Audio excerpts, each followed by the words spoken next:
empezar a grabar. Y entonces vamos a comenzar con la última ayudantía antes del certamen que tienen el lunes. Eso, junto con el Felipe y el Pedro vamos a ir viendo distintos casos que vieron con el profe Rodrigo en las clases. Pasa, Felipe.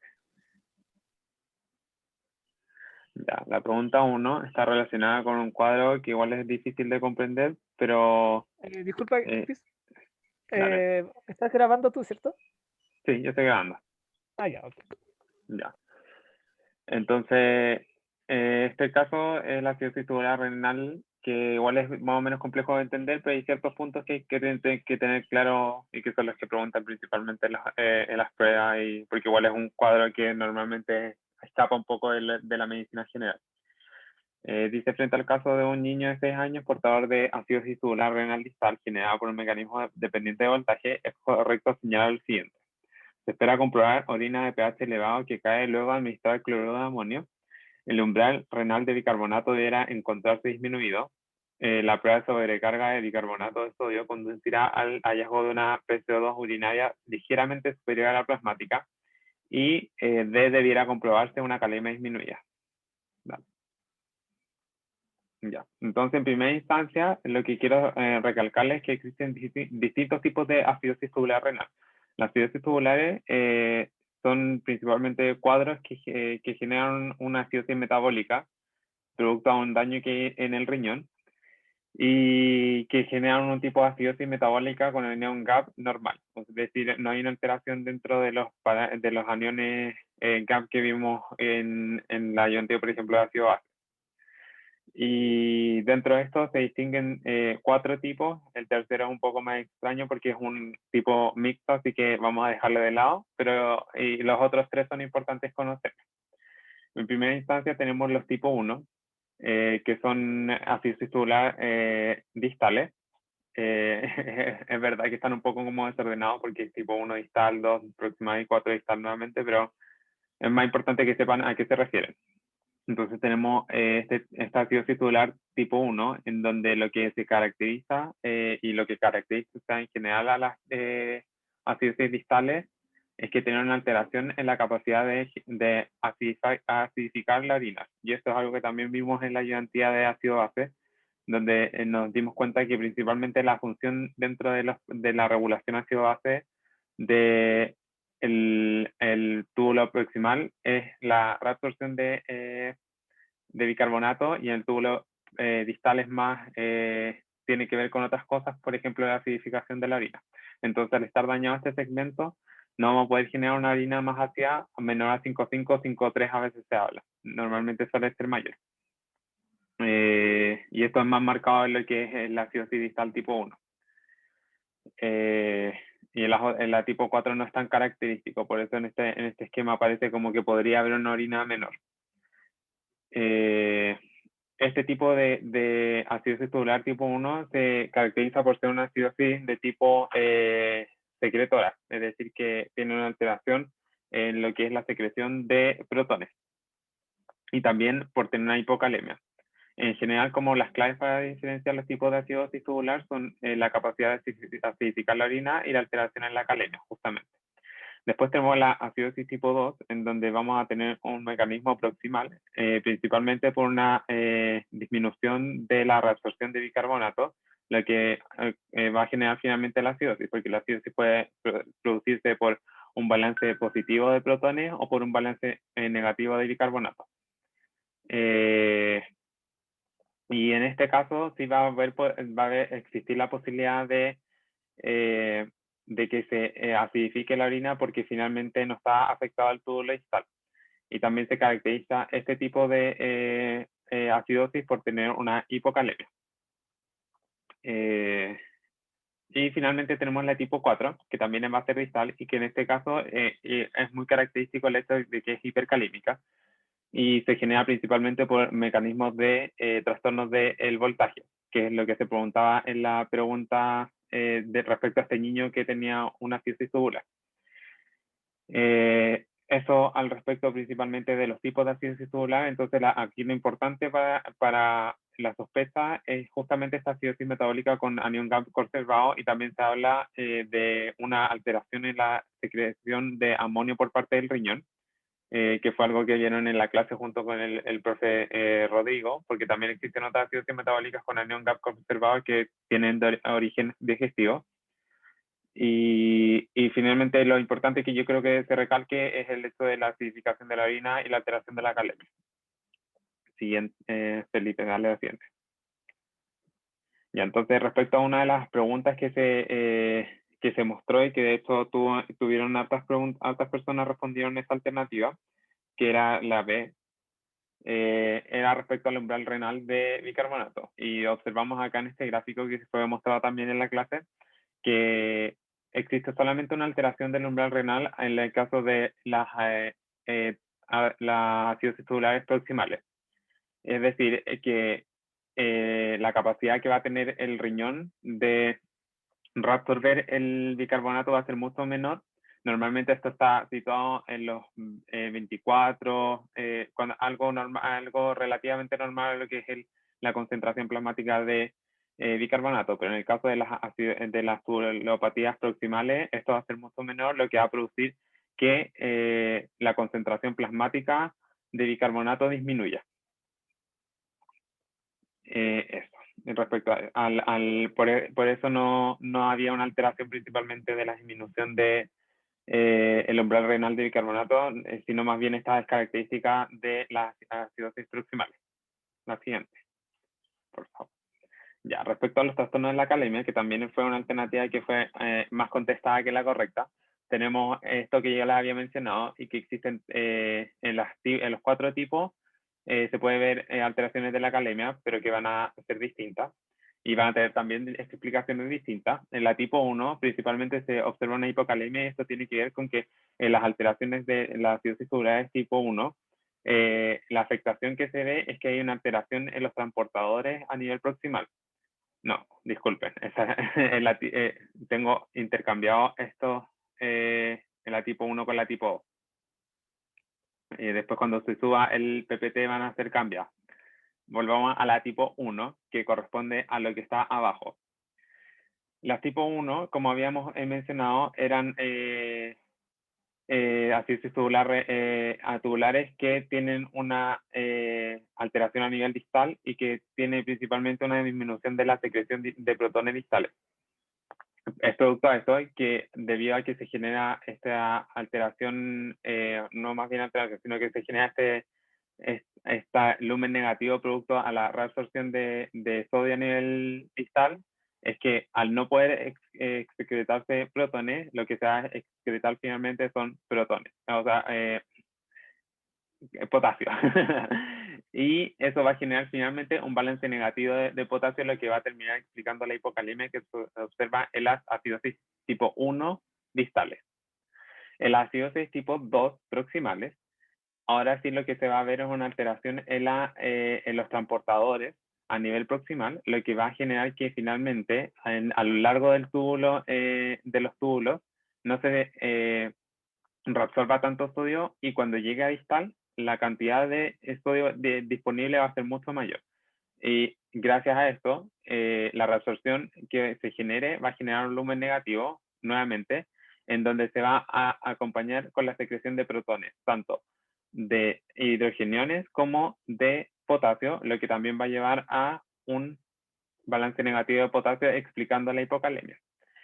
En cambio, en las tipo 4, que ya habíamos dicho que eran estas acidosis tubulares hipercalémicas que se caracterizaban por esto, vemos que la alteración es en la generación del voltaje. Y estos son principalmente producto a lo que está encerrado a nivel del círculo rojo, en donde podemos tener una alteración en lo que es el canal ENAC y producto a su modulación por la aldosterona o a la reabsorción de cloro. En general, cuando ocurre la reabsorción de sodio a nivel distal, lo que ocurre es que una pequeña parte se acompaña con el cloro. Por lo que el lumen negativo no es tan marcado, pero sí va a dejar un lumen negativo para que los protones, potasio e hidrogeniones, salgan hacia el lumen y se eliminen finalmente. ¿Qué es lo que pasa? Es que en ciertas ocasiones, como es cuando se genera un chan de cloro, lo que ocurre es que todas estas entradas de sodio se van a ver acompañadas con entradas de cloro iguales. Entonces no se va a generar un lumen negativo. Y algo muy característico de este tipo de alteración en las tipo 4 es que se van a acompañar con hipertensión. Y eso es algo que suelen destacar mucho porque finalmente se genera un balance positivo de sodio muy marcado acompañado con el cloro. Y acordémonos que los balances de sodio van a estar determinando lo que es el volumen extracelular. Y las otras alteraciones que tienen que ver con el voltaje son el hipoaldosteronismo y el pseudo hipoaldosteronismo, que finalmente lo que van a generar es que haya una regulación a la baja de este canal ENAC, generando que finalmente no se pueda reabsorber el sodio y no se genere el lumen negativo, por tanto no se va a poder eliminar los protones ni el potasio hacia el lumen, generando así una hipercalemia porque no se va a poder eliminar estos protones. Entonces eso hay que tenerlo súper claro, y dentro de las alternativas se mencionaba que podía tener una calemia disminuida. Sin embargo, como se decía en el enunciado, este tipo, o sea, en lo que pasaba en el caso de ese niño de 6 años era una tipo 4 finalmente, porque tenía una alteración en el voltaje. Siguiente. Ya. Y acá esto es algo como ya un poquito más complejo, y que esto sí voy a tratar de ser mucho más claro. Existen dos pruebas diagnósticas que en verdad no se utilizan mucho en la clínica para distinguir los tipos de acidosis tubulares, pero que sí son importantes para comprender un poco la fisiopatología, y por eso se ven un poco en este ramo y no los vieron, por ejemplo, en medicina interna. Dentro de estas dos pruebas se destaca la sobrecarga de cloruro de amonio y la sobrecarga de bicarbonato. En primera instancia tenemos la sobrecarga de cloruro de amonio, en donde el cloruro de amonio al ingresar al organismo se puede disociar en lo que es el amoníaco y el HCl. El amoníaco, por su parte, va a entrar en el ciclo de la urea y nos vamos a despreocupar de él, no nos va a tener tanta importancia en lo que es como prueba diagnóstica. Y el HCl lo que va a generar finalmente es que se titulen con los bicarbonatos presentes en el organismo, lo que va a generar una disminución de la concentración de bicarbonato plasmático. ¿Qué es lo que pasa? Al disminuir la concentración de bicarbonato plasmático, la cantidad de bicarbonato que va a ser filtrado a nivel del glomérulo va a ser mucho menor. Y esto va a tener repercusiones en lo que es la capacidad de acidificación urinaria. Donde tenemos que recordar que las tipos 2 proximales no van a tener esta alteración principalmente de la acidificación urinaria. Y como lo vimos en la ayudantía de ácido vaso, vamos a observar que solamente en el túbulo proximal va a haber una reabsorción de bicarbonato, y más hacia el túbulo distal se va a generar la acidificación urinaria. Finalmente, si tenemos una alteración a nivel distal, y como se destacó en la primera diapositiva, no vamos a poder acidificar la orina. Entonces, a pesar de que tengamos mucha carga ácida en el organismo, no vamos a ver una orina menor a 5,3 al momento de analizarla. Entonces, ¿qué nos va a decir finalmente esta prueba? Al hacer la sobrecarga de cloruro de amonio, si tenemos una acidosis tubular proximal, vamos a observar una orina que va a disminuir su pH a menor a 5,3. En cambio, si tenemos una acidosis de tipo distal, y en especial la tipo 1, que era característico que no podía generar esta disminución del pH, el pH no va a disminuir a menos de 5,3 aunque le demos mucho cloruro de amonio y tengamos una carga muy ácida en el cuerpo. Por otra parte, tenemos lo que es la sobrecarga del bicarbonato. Recordando que si generamos una sobrecarga de bicarbonato, y viendo también el tema del umbral renal de bicarbonato, al aumentar la concentración plasmática de bicarbonato se va a generar bicarbonaturia, porque el organismo va a tender a eliminar el bicarbonato que tiene extra con el fin de no generar una alcalosis, que sería el otro extremo. ¿Qué pasa? Acá también es característico que en el túbulo distal hay una ausencia de la anhidrasa carbónica tipo 4, que en el túbulo proximal se encargaba de catalizar esta reacción de la del ácido carbónico para finalmente generar la reabsorción de bicarbonato. Entonces, esta ausencia nos va a marcar dos caminos distintos en estos tipos de acidosis. En la proximal vamos a tener va a haber una secreción distal de protones normales, porque no hay una alteración finalmente a nivel distal, como lo vemos en la alteración de la acidosis tubular distal. Y, ¿cómo se llama? Al no haber esta anhidasa carbónica en el túbulo distal, el mecanismo, o sea, la reacción en que se va a generar el CO2 va a ocurrir de todas formas, pero cuando ocurra va a ser en la orina misma, cuando ya se haya generado la orina y ya haya salido del riñón. Entonces, al tener una secreción de protones normal, esta diferencia entre la CO2 de la orina, el PCO2 de la orina y el PCO2 del plasma va a ser mayor a 20, porque finalmente a nivel de la orina ya vamos a haber generado el CO2 suficiente o mucho más que el del plasma, por lo que la diferencia entre ambos va a ser importante. No como se mencionaba la alternativa del ligero. El ligero hace referencia como a esto que es similar, finalmente, que es muy poco. Entonces, a eso se apuntaría más a lo que es la segunda parte, que finalmente por esta misma ausencia de la anhidasa carbónica tipo 4 y la menor secreción distal de protones, entonces al no tener ambos componentes, que es el bicarbonato y los protones, no vamos a poder generar la reacción. Aunque sea esta lenta, de todas formas no vamos a tener los reactantes para generar la reacción y generar CO2. Entonces la diferencia entre ambos se va a acercar mucho a cero, o incluso puede llegar a ser negativa, significando que el plasma va a tener un CO2 mayor que la orina. Entonces acá lo importante es que debido a esta influencia de la anhidasa carbónica, las reacciones van a ocurrir de todas formas, pero para que ocurran tienen que estar los reactantes dentro del lumen finalmente, y en las alteraciones distales, al no tener ambos reactantes, no vamos a poder generar CO2. No sé si se entiende o es un poco enredado y quieren que vuelva a explicarlo. Si no, seguimos. Ya, dale, Felipe. Entonces, finalmente, llegamos a la alternativa correcta, que frente al caso de este niño, se va a generar a la sobrecarga de bicarbonato, vamos a tener una PC2 urinaria ligeramente superior a la plasmática, es decir, vamos a tener casi similar un valor de CO2 urinario a plasmático, en donde la diferencia entre ambos nos va a dar cercano a cero, y no en este caso negativo. Para que sea negativo, ya tendría que haber una alteración mucho mayor. Y respecto a la alternativa A, como vimos, al ser una alteración de tipo distal, al administrar cloruro de amonio, lo que va a ocurrir es que no se va a poder acidificar la orina. En el caso de la B, el umbral renal de bicarbonato ya se encontrarse disminuido estos característicos de las acidosis tubulares proximales, y debería comprobarse una calemia disminuida. En el caso de las acidosis tubulares renales generadas por un mecanismo dependiente de voltaje, se genera una hipercalemia, por tanto debe observarse una calemia aumentada. Ya. No sé si alguien tiene alguna duda respecto a este caso.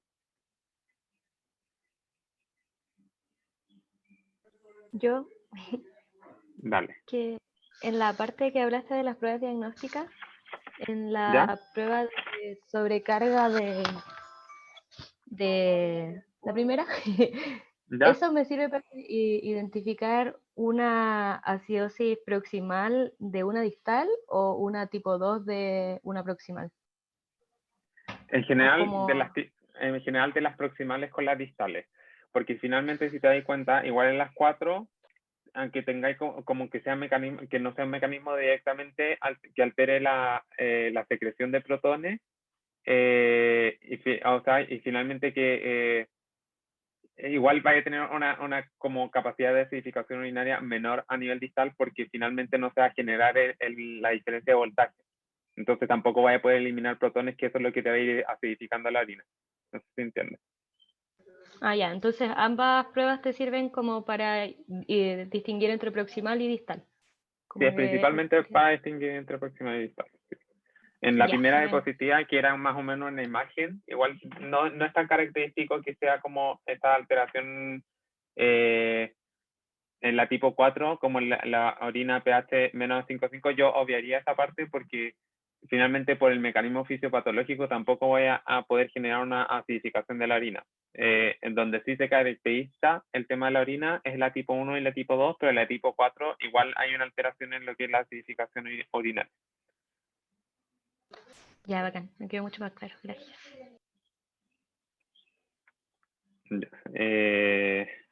Dale. Ya. Y la segunda pregunta, que esta igual se acerca un poquito más a lo que ustedes vieron en el ACC, y por eso creo que no hubieron tantos errores. Tenemos una mujer de 56 años con antecedentes de hipertensión arterial y diabetes mellitus tipo 2. Ingresa al servicio de urgencia por sospecha de infección urinaria y los exámenes de laboratorio se observa lo siguiente. Una glicemia de 760 miligramos de litro, un sodio de 133 miliequivalentes por litro, un cloruro de 88 miliequivalentes por litro, un potasio de 2,9 miliequivalentes por litro, un pH de 7,25, una PCO2 de 21 miliequivalentes litro, un bicarbonato estándar de 6 miliequivalentes litro, un base excess menor a 20 miliequivalentes litro y una diuresis que está elevada. Entonces, dentro de las alternativas tenemos la hiponatremia, que se explica únicamente por la elevación de la glicemia, la orina que se encuentra muy concentrada a causa del efecto hidrosmótico de la AF, hormona que se encuentra estimulada tanto por el estímulo osmótico como no osmótico. El anión GAP se ha elevado como consecuencia directa de la caída de bicarbonato en el plasma y se asiste a un trastorno mixto ácido-base que podría explicarse por una alteración de la calemia. Acá me interesa que veamos esta pregunta, que si bien la vieron en el ACC, igual llegaron algunas preguntas al respecto. Así que vamos a ver. Entonces, en primer lugar, lo que a mí me gusta hacer cuando tenemos un caso clínico es analizar, y esto nos puede dar una vista respecto a qué tenemos en el caso. Finalmente, para ver, por ejemplo, si es un trastorno mixto o un trastorno simple. Entonces tenemos un pH de 7,25 con bicarbonato estándar de 6 y una PCO2 de 21. Y tenemos el antecedente que estamos ante una crisis hiperglicémica, que siempre hay que tener en consideración el cuadro clínico. Entonces, dale Felipe. Ya, entonces, en primer lugar, tenemos que tener en claro cuáles son los trastornos de ácido base que tenemos en este caso. En el caso, en el aspecto metabólico, tenemos un base excess que es negativo, y también tenemos una disminución del bicarbonato estándar. Entonces podemos hablar que estamos ante una acidosis de tipo metabólico.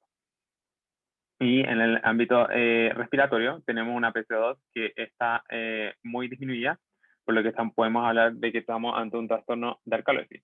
Perfectamente, estos se podrían haber conjugado siendo el respiratorio estando compensando la alteración metabólica. Dale, Felipe. Entonces, el trastorno principal es una acidosis metabólica, producto de que si lo correlacionamos con el pH, después de haber visto cuál es el trastorno de cada uno, vemos que este es una acidosis y tenemos que ver si el trastorno está compensado o no. Dale. Ya. Entonces, en primer lugar, tenemos una diferencia del bicarbonato de 18 milicavalentes, con un valor normal de 24. Con ese valor normal lo sacamos normalmente. Entonces esto tenemos que multiplicarlo por el factor de corrección que habíamos visto en la ayudantía pasada, el tema del 1,25, y vemos que lo que se esperaría que disminuyera el PCO2 sería 22,5, pero al hacer la resta entre ambos alcanzamos un valor de 17,5, lo que nos indica que el PCO2 esperado es distinto al PCO2 del paciente, en donde el PCO2 esperado es menor al PCO2 que tiene el paciente, la paciente, lo que nos está indicando finalmente es que hay una hipoventilación relativa, porque finalmente la paciente está teniendo una PCO2 mucho mayor a lo que debería tener. Entonces esto nos está indicando que hay un tercer trastorno que no está compensado, o sea que no es compensatorio y que se corresponde a una acidosis respiratoria, por esa hipoventilación relativa. Disculpa. Hola, buenas. ¿Sí? ¿Podría hacer una duda acerca del cálculo acá? Sí, dale. Es que en este caso, bueno, a mí me confunde mucho en general cuándo ocupar el bicarbonato estándar y cuándo ocupar el bicarbonato normal. A mí se me hizo raro generar este cálculo por lo mismo, porque yo tenía entendido que se usa el bicarbonato normal, o el real, mejor dicho. Sí, tenéis toda la razón. Fue una complicación del ejercicio y una complicación de la idea. Sí, lo que se ocupa dentro de los cálculos son el bicarbonato real, tenéis toda la razón. Pero para ámbitos del ejercicio finalmente igual sería ocupar los mismos valores, como lo siento por el error. Ok, gracias. Ya, dale. Ya, entonces respecto, que esto es el mensaje que quiero que se quede principalmente, es el tema de la alteración de la calemia y lo que vamos a ver posteriormente, porque podría estar generando un trastorno terciario. Respecto a la alteración de la calemia en un caso de una cetoacidosis o diabética o un síndrome hiperosmolar, tenemos en primer lugar la deficiencia de la insulina, en que sabemos que la deficiencia de la insulina está implicada en lo que es la bomba sodio-potasio ATPasa. Entonces una deficiencia de esto va a generar como que no se pueda generar, o sea, no se estimule el intercambio entre estos electrolitos y que pueda generarse una hipercalemia, si bien puede no ser importante, pero tiene una implicancia relevante dentro de la generación al sumarse con los otros trastornos. La acidosis metabólica, siendo muy importante el componimiento intracelular producto de la hipercalemia. La hiperosmolaridad, que esto se explica principalmente porque al existir hiperosmolaridad va a salir mucha agua desde el intracelular a extracelular, concentrándose el potasio al interior de la célula y generando una difusión pasiva del potasio hacia el exterior, aumentando la concentración de potasio y generando la hipercalemia. Y el hipercatabolismo, que como explicaba el profe Rodrigo en su clase, tiene que ver principalmente con que al estar en un estado en que aumentan las hormonas contrarregulatorias del metabolismo de la glucosa, se genera este hipercatabolismo y los potasios que estaban como haciendo el peso a las proteínas van a quedar finalmente libres y van a poder salir de las células y generar esta hipercalemia. Respecto a lo que es finalmente, porque si se acuerdan bien de su materia, la calemia igual te va indicando un poco la evolución del cuadro ácido-base, en donde finalmente podemos llegar a una hipocalemia que nos da luces de que esto es un trastorno mucho más avanzado. Y en el caso de la paciente veíamos una calemia de 2,9, entonces ya estaba como bastante más avanzado el cuadro. Y esto principalmente por 5 factores, que 3 de estos tienen implicancia en lo mismo. En primer lugar, la hipercalemia, que de por sí va a generar una carga filtrada mayor de potasio a nivel del riñón y va a generar un balance negativo. Finalmente, todos estos factores van a llevar a un balance negativo del potasio. En segundo lugar, la diuresis osmótica, que va a generar un arrastre de potasio a nivel del riñón, llevando también a este balance negativo. Y estos 3 de arriba, que se conjugan los 3 en lo que es un aumento de la secreción de potasio a nivel del nefrón distal. ¿Esto por qué? Tenemos un aumento de la aldosterona, recordando que en el caso de una cetoacidosis se pueden generar alteraciones que aumenten la aldosterona tanto por la hipercalemia como también por la contracción del PEC. Y recordando que esta aldosterona, como vimos en el caso anterior, va a actuar en la nefrona distal, regulando el ENaC y generando finalmente una secreción mayor de potasio y de protones. La oferta distal de sodio, que tiene que ver justamente con esto de la diuresis osmótica, porque finalmente se genera un arrastre de todos los contenidos de la orina por esta cantidad de flujo tubular y finalmente al tener más oferta distal de sodio vamos a poder reabsorber más por el ENaC y al mismo tiempo generar un lumen más negativo que permita la expulsión de potasio. Y la velocidad del flujo tubular, que como se vio en el apunte, esto tiene una implicancia en lo que es en el túbulo distal al generar que se sense finalmente en el túbulo, que hay una baja concentración de potasio, entonces las células exporten potasio hacia el lumen tubular para adquirir un equilibrio. Entonces falsamente se piensa que hay un lumen escaso de potasio y se busca eliminar más potasio, entonces también vamos a eliminar más potasio. Y esto finalmente a la larga nos va a llevar a una hipocalemia en un cuadro que es mucho más avanzado. Ahora, respecto a esto, en la siguiente, vamos a ver cómo esto puede explicar un tercer tipo de trastorno dentro del cuadro que tenía la paciente y que también es algo que tuvieron que analizar en los ACC. La escalemia, como se vio en el apunte, tiene distintos efectos, tanto en la hipocalemia y en la hipercalemia. Y en ambos es importante la alteración que podría generar en la generación de un tercer tipo de trastorno y que tiene que ver específicamente con lo que está remarcado en el cuadro rojo, que son las alteraciones en el músculo esquelético. Y esto principalmente porque al generar alteraciones de debilidad muscular o de parálisis en el músculo esquelético, vamos a estar influyendo en lo que es el diafragma. Y el diafragma, como buen músculo que ayuda a la respiración, va a generar finalmente esta hipoventilación relativa porque va a existir una debilidad o finalmente una parálisis que no puede ayudar a esto. Y esto se relaciona principalmente con lo que está arriba, que son las alteraciones a nivel de los potenciales de acción producto de la calemia, en donde una hipocalemia genera una hiperpolarización de las células. Y esto tiene que ver porque si se acuerdan más de lo que es el potencial de acción, que no se vio mucho en esta parte del ramo, al generar una disminución de la concentración, la diferencia entre cargas va a ser mucho, o sea, va a cambiar generando esta hiperpolarización y cuando hay una hipercalemia también, finalmente porque se van a acercar los valores entre el intra y el extracelular. Recordando que los principales que modulan la polarización de las células son el potasio y el sodio. Entonces, al estar afectado a la calemia, efectivamente va a haber una alteración de los potenciales de acción. Dale la siguiente. Entonces, eso nos podría explicar en la alteración, el tercer patrón, o sea, la tercera alteración o la alteración mixta del cuadro.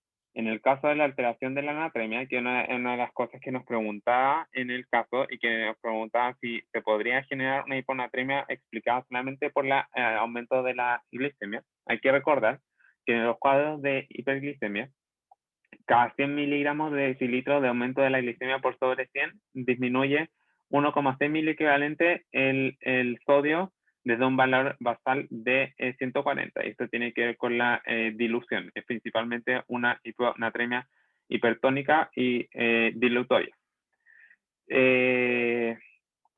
También algunos libros hacen la salvedad que sobre 400 la disminución ya es de 2,4, pero a mí lo que me interesa es que tengan en mente este valor de 1,6, es el que se recalca en el apunte. En este caso clínico de la paciente teníamos una glicemia de 760 miligramos de decilitro y una anatremia de 133 miligramos litro. Entonces, al realizar el cálculo respecto a este aumento de la glicemia respecto a la disminución de la anatremia, tenemos que la fórmula como que nos podría acercar a esto sería 1.6 por la glicemia menos 100 dividido 100, y esto sería el valor esperado de la disminución de la anatremia, en donde la glicemia que teníamos era 760 y le restamos los 100, que era como por sobre 100 o lo basal, y lo dividimos en 100 para ver cuántas 100 veces aumentó finalmente, y aplicarle el factor de disminución, que es 1,6, en donde nos queda un cálculo de 10, que la anatremia debería haber disminuido 10,56 desde 140, generándose un valor aproximado de 129,44, que incluso podría ser menor considerando ese 2,4 que antes le había mencionado, porque tenemos una glicemia bastante más aumentada de 400. Entonces, esto difiere a la anatremia que teníamos que tenía la paciente principalmente, lo que podría deberse a múltiples factores, como por ejemplo que la paciente haya tenido una leve hipernatremia desde un inicio, entonces que haya tenido esta disminución y que la disminución no haya llegado tan hasta abajo como hasta 129. Entonces, en sí, la hiponatremia no solo se explicaría por este aumento de la glicemia, sino que habrían otros factores involucrados para que nos dé este valor de natremia. Dale.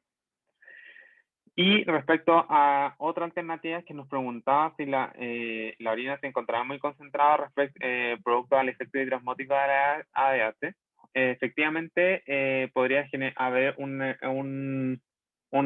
como liberación de ADH, producto de que estamos generando esta hipertonicidad en el organismo, pero tenemos que tener en consideración que para el clearance de agua libre, o sea, la eliminación de agua libre por parte del riñón, no solo es necesario el ADH,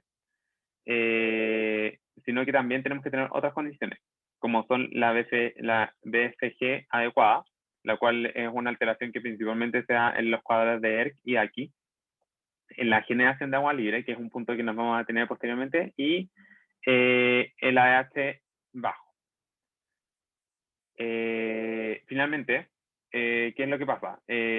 A nivel de la asa gruesa de Helle, en los cuadros de hiperglicemia, producto a la glucosuria, no va y producto hasta el aumento también del flujo tubular, no se va a poder generar mucha agua libre a nivel de la asa gruesa de Helle, porque finalmente la reabsorción va a ser disminuida. Entonces, esta diuresis osmótica, que va a generar un aumento de la velocidad del flujo tubular, va a generar una disminución de la reabsorción en el asa de Helle, lo que va a generar una disminución del gradiente córtico-medular, que es lo que explica el por qué no se puede generar mucha agua libre. Y esto va a llevar a un efecto menor de la ADH y una reabsorción menor del agua. ¿Qué es lo que pasa? Normalmente uno creería como que la orina está muy concentrada porque tenéis mucha glucosa, tenéis muchos electrolitos, tenéis muchas cosas dentro de la orina producto hasta alteración del metabolismo. Pero finalmente no es lo que observamos, sino que observamos que es una orina que más o menos conserva su dilución, pero que es mucho más abundante. Dale. Y finalmente otra de las preguntas que salió es que el hecho de que, o sea, otra alternativa es el anión GAP se ha elevado como consecuencia directa de la caída de bicarbonato en el plasma. Y tenemos que recordar finalmente qué es el anión GAP, que son estos aniones que se describen con el gold mark finalmente, que son los glicoles, la soprolina, el lactato, el metanol, la aspirina, la falla renal, aumentan ácido fijo y la cetoacidosis, que van a explicar la generación de una acidosis y que son finalmente aniones que no son medibles en las pruebas de laboratorio y que se sacan por esta fórmula a partir del sodio, del cloro y del bicarbonato, con esta diferencia que el valor normal debe ser 9 a 14. Entonces, ¿qué es lo que pasa en un cuadro de hiperglicemia? En la hiperglicemia hay un aumento de la carga filtrada de glucosa, generando esta diuresis osmótica. Esto es algo muy importante, que tienen que comprender la diuresis osmótica que ocurre en estos cuadros, lo que va a generar el balance negativo de sodio y de agua que habíamos visto anteriormente, producto terrestre del sodio, y producto también que no se genera este gradiente córtico modular. Entonces vamos a tener vamos a botar mucha agua. Y esto va a generar una contracción del pecho, lo que a su vez genera, y que finalmente vamos a traducir en una hipotensión arterial. Esto puede generar dos cosas, lo que es la caída del flujo plasmático renal y la BFG, que va a generar una azotemia prerrenal y que ustedes vieron más en lo que es la insuficiencia renal aguda. Y en lo que nos interesa en este momento es la hipoperfusión tisular, que va a llegar a una hipoxia y esto a una acidosis láctica. Y esto se va a sumar además al hecho de que esta disminución de la insulina va a generar un aumento de la lipólisis con su respectivo generación de cetoácidos, característico del cuadro de cetoacidosis diabética. Y ambos van a explicar la generación de una acidosis. Entonces, la acidosis no está explicada por un aumento del anión GAP producto a que se disminuyó el bicarbonato, sino que está explicado por todo este mecanismo que lleva a un aumento de la acidosis del lactato, producto a la hipoxia, y también de los cetoácidos, producto al mismo cuadro de origen. Dale, a la siguiente. Entonces, finalmente, considerando como esto el bicarbonato real, y gracias por la corrección, ¿descartamos la hiponatremia se explica únicamente por la elevación de la glicemia? No, porque vimos que al hacer este cálculo no nos coincidían muchos los valores, entonces hay otras cosas que están involucradas en la generación, como en los valores de la hiponatremia, que a lo mejor la paciente tenía un poco de hipernatremia antes, podría ser una de las explicaciones. La orina se encontrará muy concentrada a causa del efecto hidrosmótico de la ADH, la hormona que se encuentra estimulada tanto por el estímulo osmótico como el no osmótico. No, porque efectivamente, como vimos por esta disminución del gradiente córtico medular, el efecto hidrosmótico de la ADH va a estar disminuido. Y el anión GAP se ha alegado como consecuencia directa a la caída de bicarbonato, ya vimos que recientemente que no. Entonces existe un trastorno mixto ácido-base que podría explicarse por la alteración de la calemia. Efectivamente, porque la alteración de la calemia, tanto como una hipercalemia como una hipocalemia, podría verse implicado en lo que es la debilidad muscular o la parálisis muscular y la generación de una hipoventilación relativa. Respecto también a otras alteraciones de la calemia que son importantes que ustedes manejen y que yo no las traté mucho dentro de las preguntas, el hecho de que esta nefropatía hipocalémica, para que le echen un ojo porque igual es algo que preguntan harto, como cuando se genera esta como diabetes insípida producto a una hipocalemia, así que para que lo vean. Ahí próximamente. Ya, el spoiler, así que eso. Spoiler. No sé si alguien tiene una pregunta al respecto. Fue muy confuso y quieren aclarar algún punto.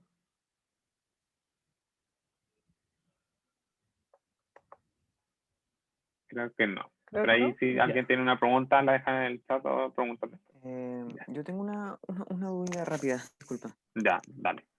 No me quedó muy claro el mecanismo por el cual la ADH no funciona correctamente en la paciente.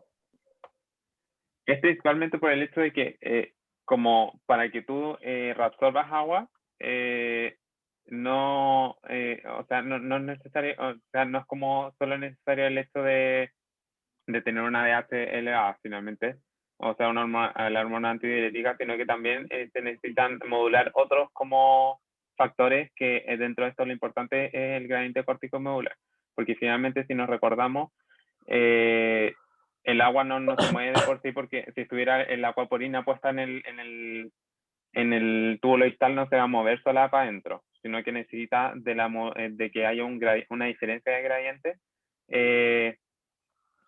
para poder entrar finalmente. Y esa diferencia de gradiente se da principalmente en el asa gruesa de Henle, en donde al generarse la reabsorción tanto de urea como de electrolitos y que queden en la médula, finalmente cuando ya llegue hacia el túbulo distal y se reabsorbe el agua, ¿cómo se llama? Va a poder este gradiente modular la entrada de agua hacia el interior. Entonces, producto de que hay un aumento de la velocidad del flujo tubular y que se disminuye la reabsorción en el asa de Henle, imagínense lo poco menos que corre un montón de agua por la cañería, entonces no va a existir el tiempo como para que se empiecen a resolver cosas. Entonces, esto va a llevar a que en la médula disminuya la cantidad de solutos, que serían la urea y los electrolitos, y que aunque tengas una ADH aumentada, no vaya a entrar finalmente, porque no va a estar el estímulo para que entre el agua. No sé si se entiende un poco mejor. Sí, gracias.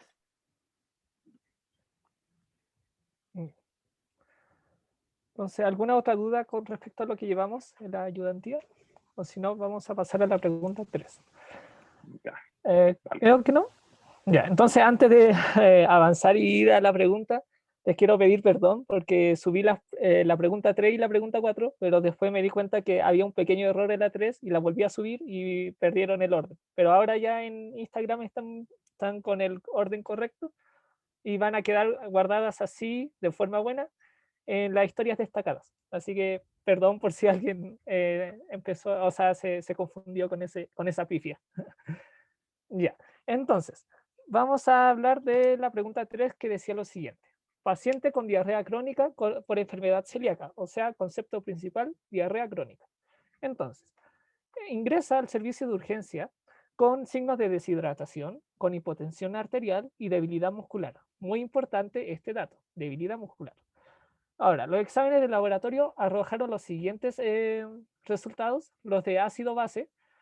Los vamos a tocar en la pregunta número 4, pero para esta pregunta me gustaría hacer énfasis en una calemia 2,8 baja, en una anatremia de 147 una cloremia de 120 y también el dato de que la diuresis es abundante con orinas claras, ¿ya? Ahora, se pedía la alternativa o la afirmación correcta, siendo la alternativa A que los niveles de copeptina se deberían encontrar disminuidos conforme a la patología renal subyacente. Letra B, existe un balance negativo de agua explicado exclusivamente por las pérdidas gastrointestinales. Letra C, además del cuadro gastrointestinal, es posible evidenciar una diabetes insípida central. Y letra D, el clearance osmolar debería estar elevado. Entonces, vamos, esta pregunta nos hace referencia hacia los trastornos hidroelectrolíticos que existen en una diarrea crónica. Vamos de lo más general a lo más específico. ¿Qué nos dice la teoría sobre la diarrea crónica? Que existen pérdidas gastrointestinales, tanto de sodio como de agua, que es una pérdida isotónica. Por lo tanto, se presenta un balance negativo tanto de sodio como de agua.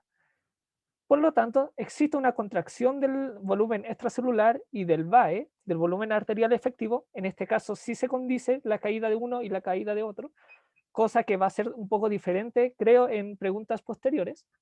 Y que en función de esto se activa mecanismo de compensación, ¿ya? La contracción del VEC y del VAE, recordemos que principalmente está dada con el balance de sodio.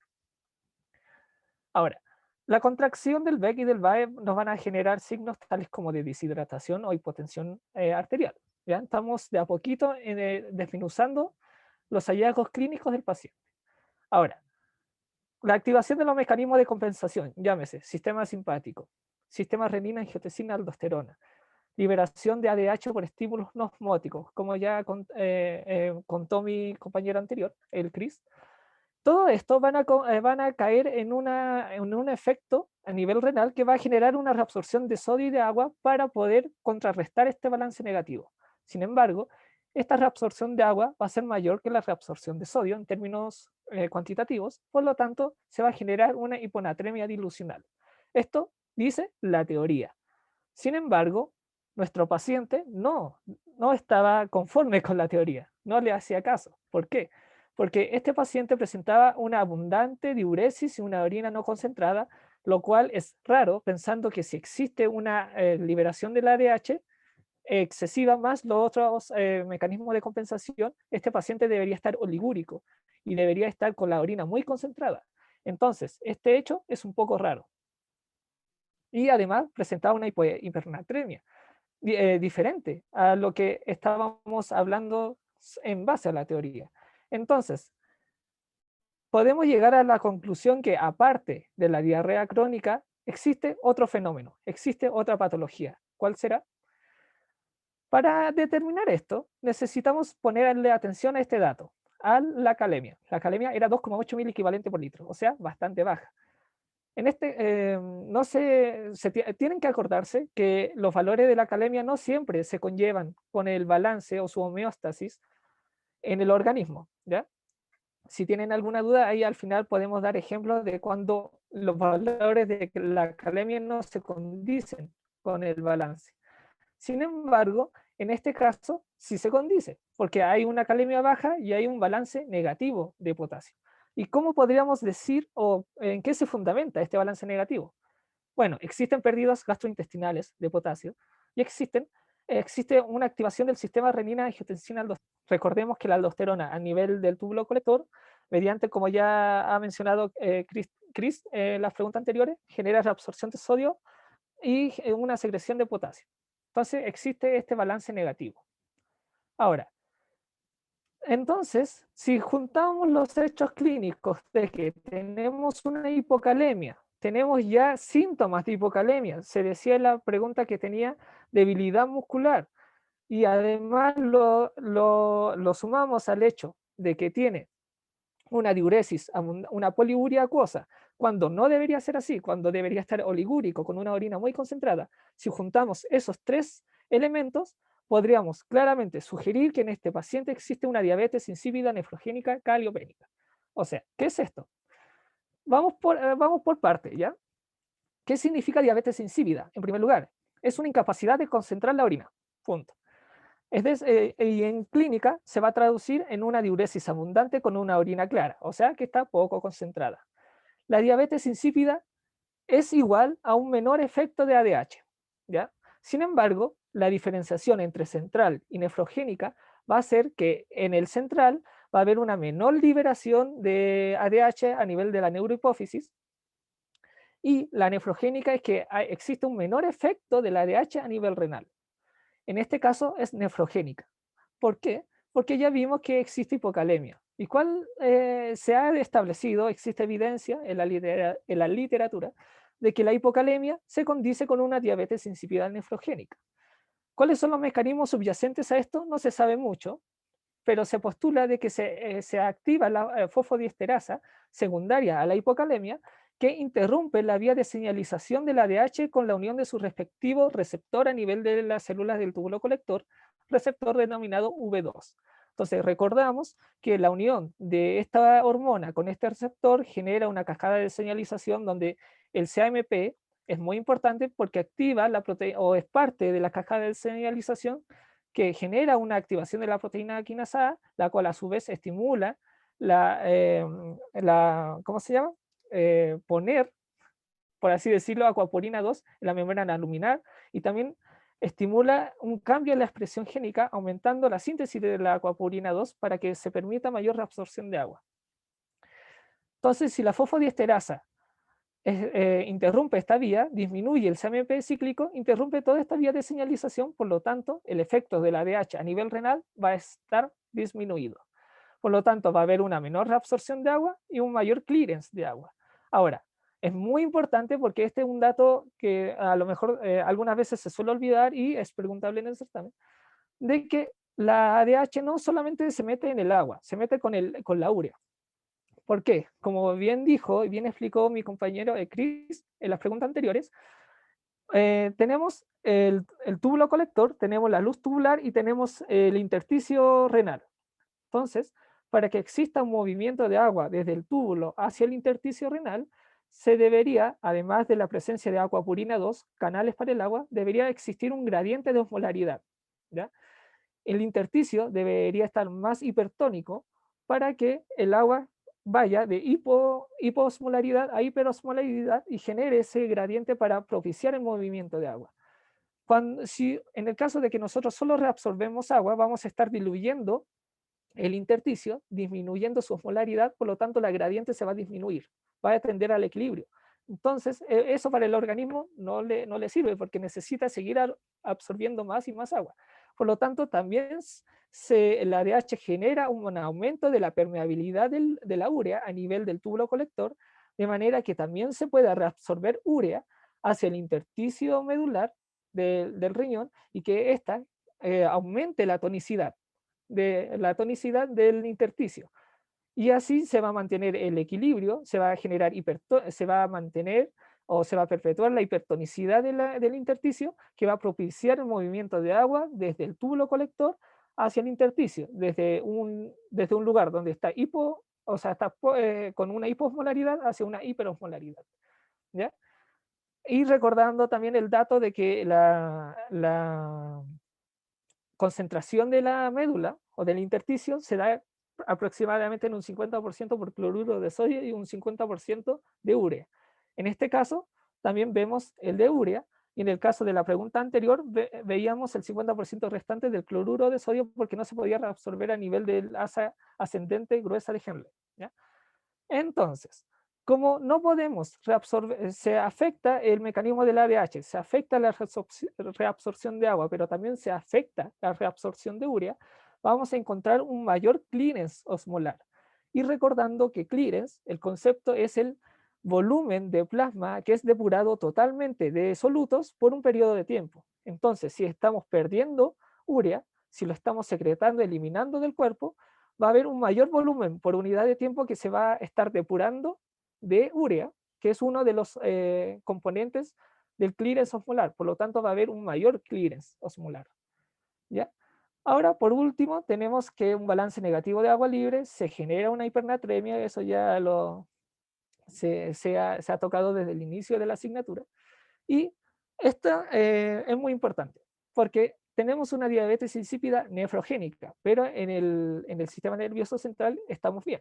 Por lo tanto, la ADH puede estar normal o incluso aumentada, siendo en este caso muy presumible que esté aumentada, porque tiene estímulos osmóticos, que es la misma hipernatremia, pero también tiene estímulos no osmóticos, como la contracción del BEC, que ya nosotros podemos presumir que es mayor del 10%, porque el paciente está con hipotensión, está con todos esos signos.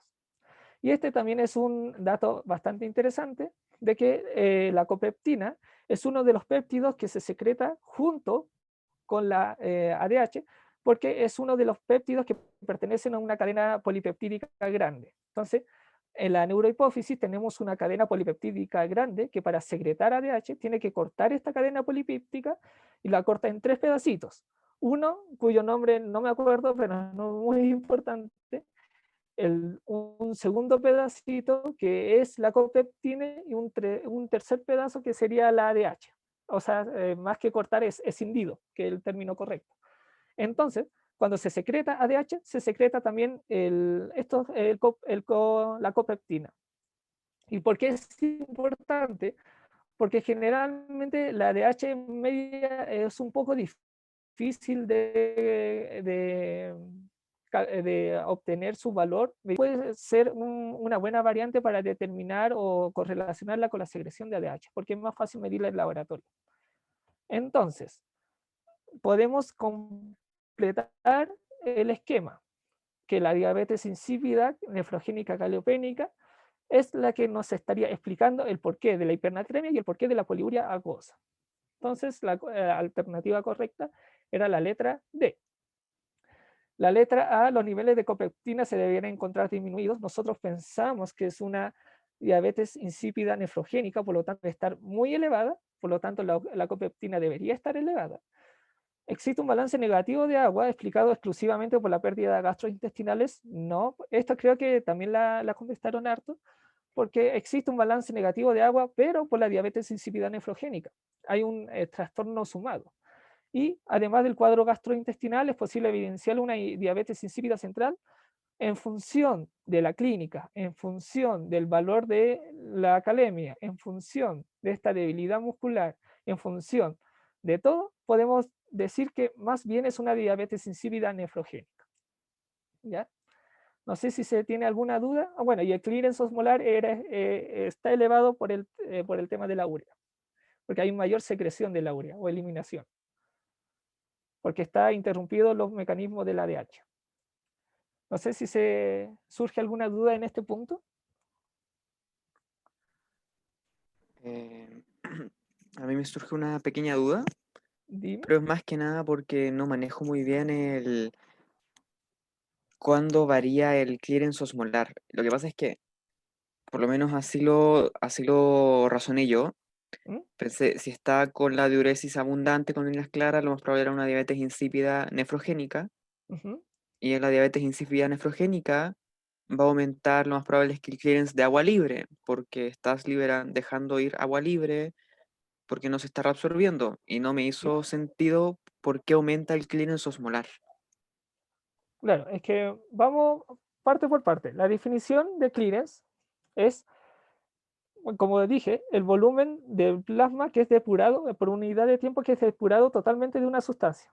¿Ya? Y los moles, dentro de los moles forma parte la urea. ¿Ok? La urea, nosotros estamos seguros de que si existe una diabetes insípida nefrogénica, la estamos perdiendo. ¿Me entiendes? ¿Esa parte? Sí, sí, sigo. Entonces, como estamos Como perdiendo... estamos perdiendo urea, hay mayor volumen plasmático que se depura de urea por unidad de tiempo. ¿Me entiendes? Entonces, el clearance osmolar lo podríamos pensar, esto lo digo más como para tenerlo claro mentalmente, No, perdón. si es que evitamos la reabsorción de algunos molitos. Claro. Si al final lo estamos excretando o lo estamos reabsorbiendo, o sea, si lo estamos excretando, el clearance está aumentando.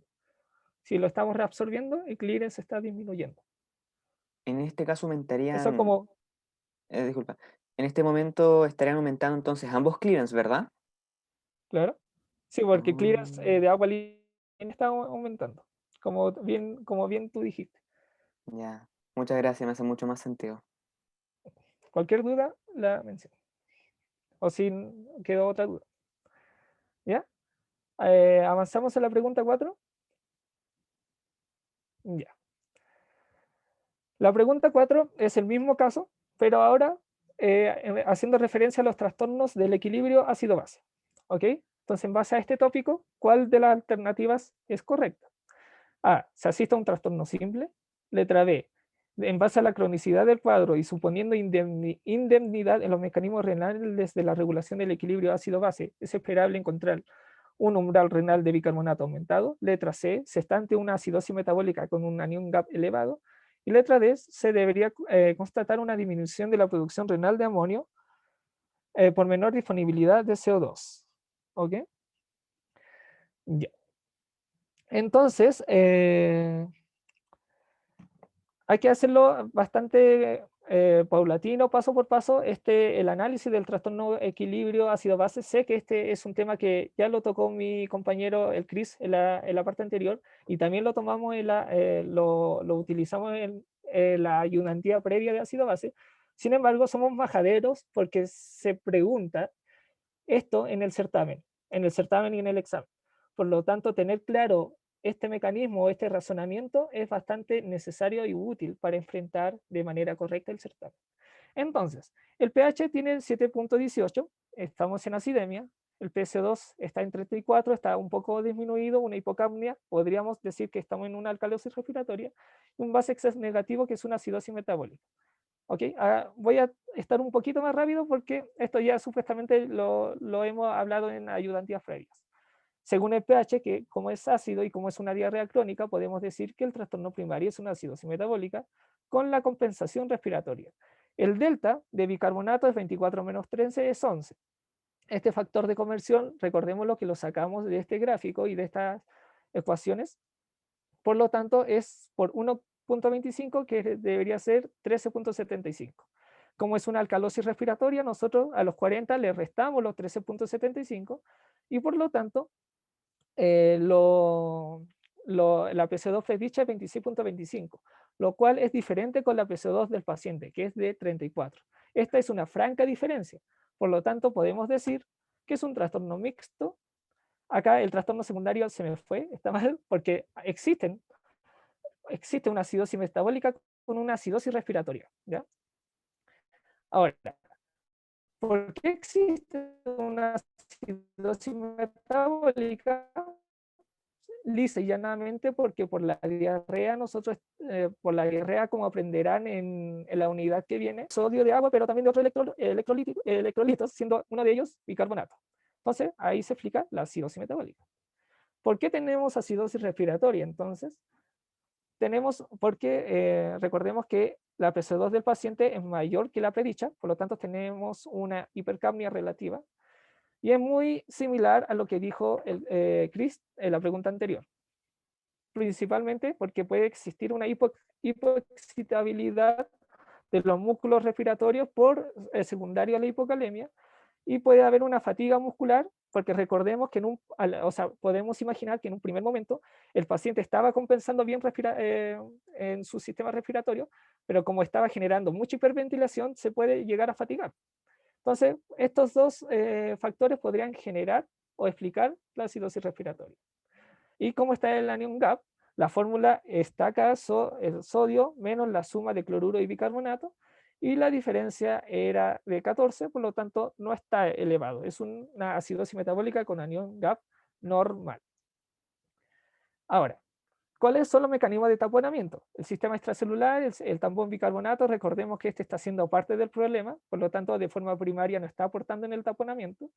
Existe el sistema de tapón de proteína y de hemoglobina, el intracelular por el intercambio de protones con potasio, y en este caso es súper importante porque estamos viendo que como tenemos una acidosis, perdón, se me estaba descargando el computador, como estaba en una acidosis, existe un influjo de protones con un eflujo de potasio, pero este potasio va a generar una hipercalemia, pero a al pasar el tiempo va a aumentar su carga filtrada, va a generar un balance negativo de potasio, esto sumado con la pérdida gastrointestinal, esto sumado al sistema renina-angiotensina, principalmente aldosterona, que también está generando una pérdida de potasio.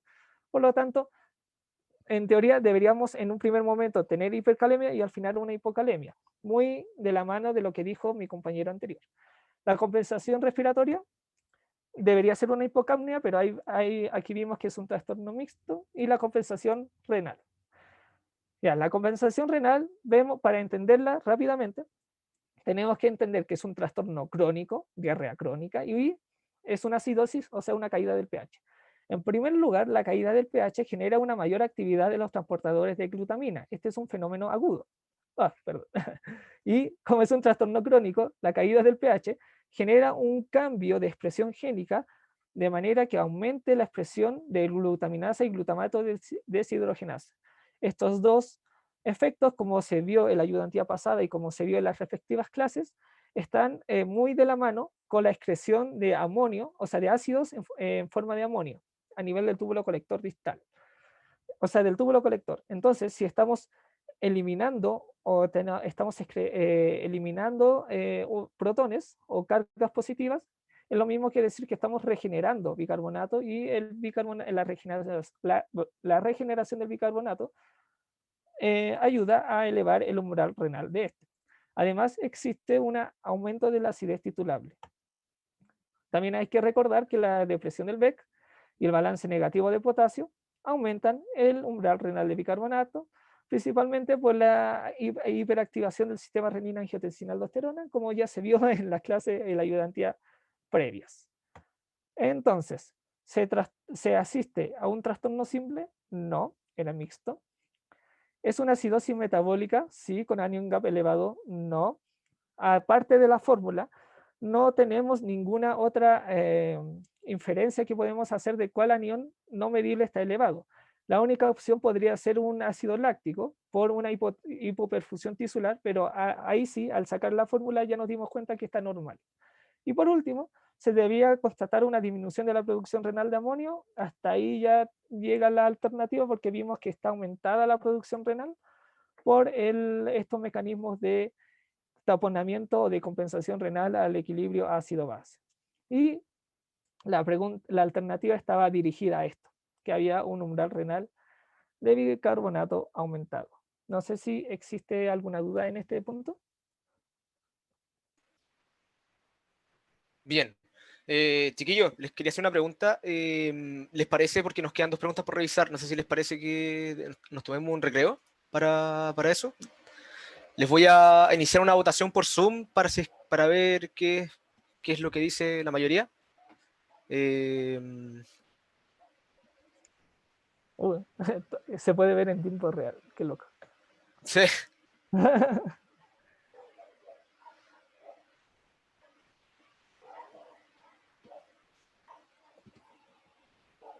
Vamos a esperar 30 segundos más para la votación.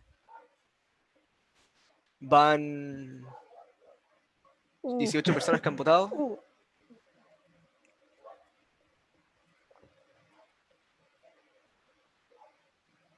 Van 19, creo. 19, sí.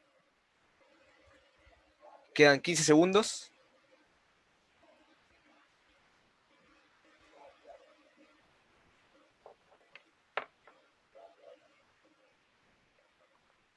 Cinco, 4, 3, 2, 1.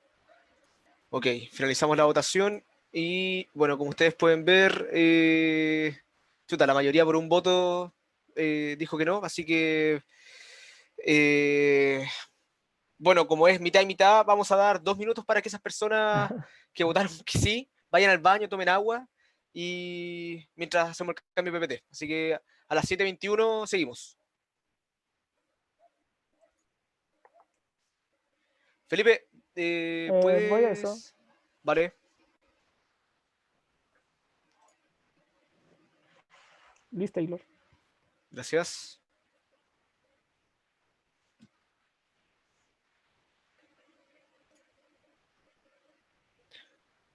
Felipe se ve, ¿cierto? Se está iniciando.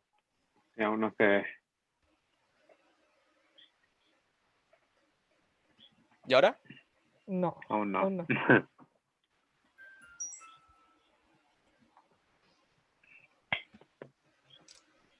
¿Todavía no? Ah, ahora sí, Ahí sí. ahora sí, ahora sí. Y se ve como modo el cursor y... Sí, el puntero. Eso, el puntero, discúlpame. Ya, genial.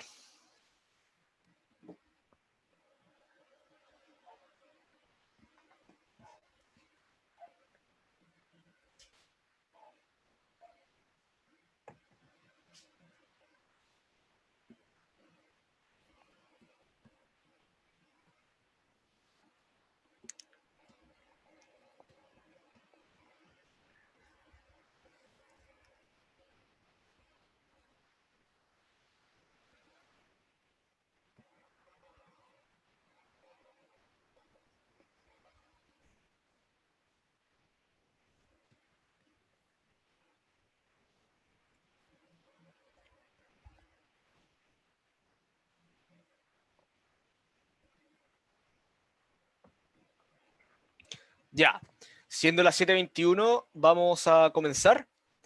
Bien, pregunta número 5 dice, paciente de 78 años con antecedentes de daño hepático crónico, es trasladado al servicio de urgencias por su hermano por presentar cuadro de compromiso de conciencia hace 1 hora atrás. Previamente al evento, el hermano relata que el usuario hablaba incoherencias y sostenía un comportamiento inadecuado. Al examen físico destaca edema generalizado, ascitis, flapping tremor e hipertonía muscular. Y en los exámenes de laboratorio destaca un sodio de 117 miliequivalentes por litro, un potasio de 2,8 miliequivalentes por litro, un BUT de 60 miligramos por decilitro y una CREA de 2,3 miligramos por decilitro. Antes de pasar a la pregunta, ¿alguien de ustedes quiere animarse con el diagnóstico de lo que probablemente tenga este paciente? No sé si en medicina interna lo vieron, o medicina interna. Una...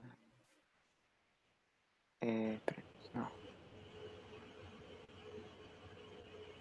¿Una? Una encefalopatía hepática, eso, lo dijeron en el chat. Excelente. Esto es una encefalopatía hepática. Bueno, y más adelante van a ver que dentro de las clasificaciones de la encefalopatía hepática, esta se puede clasificar en 4 grados, donde básicamente el último grado es el coma, pero este es el hecho de que ya tenga un compromiso de conciencia y haya tenido incoherencia y que haya tenido un comportamiento inadecuado. Bueno, el que habla de incoherencia y que sostenía un comportamiento inadecuado es un grado 2, pero que haya presentado ya compromiso de conciencia con flapping tremor positivo habla de un grado 3. Entonces esto realmente es una urgencia, ¿ya?